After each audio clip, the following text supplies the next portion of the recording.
দুইটা জিনিস খুব ইম্পর্টেন্ট মনে হয়েছে। একটা হলো যে মানে এত দ্রুত যে সবকগুলো পাওয়া যায়, এটা আমার কাছে খুবই আশ্চর্য লাগছে যে কাল তরুহু শের খফিয়া নাফস, এই যে লতিফা গুলো সুলতানুল আজগার পর্যন্ত আজকে ক্লিয়ার করে দেওয়া হলো।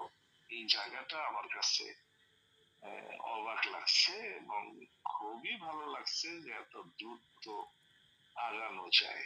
আর একটা বিষয় আমার কাছে ভালো লাগছে, সেটা হলো যে মানে আমরা আপনি আজকের ক্লাসে আলোচনার ভিতরে এই সনাতন ধর্মের কিছু প্রসঙ্গটাই না, ওরা যে দেখে আগাইতেছে এটার একটা সুফিবাদী ইসলামী টার্ম আমাদেরও আছে। এই যে সমান্তরালের যে এক্সপ্লেন গুলো, এইটাও আমার খুব হয়েছে এবং আমি লক্ষ্য করলাম আপনি ওদের সমালোচনা করেন নাই, ওগুলো জাহান্নামী বলেন নাই।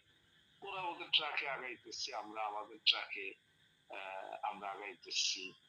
আরো একটা বিষয় ভালো লাগছে, সেটা হলো যে আহলে বায়ত আলাইহিমুসসালাম, পাকে পাঞ্জাতন আলাইহিমুসসালাম, ওনাদের যে সিলসিলার কথা বলতে গিয়ে আপনি সাহাবায়ে আজমাইনদের প্রতিও আপনি সম্মান প্রদর্শন করে খুব সুন্দরভাবে সিরাতুল মুস্তাকিমের একটা ট্র্যাক দিয়ে আমাদেরকে এগিয়ে নিয়ে যাচ্ছেন।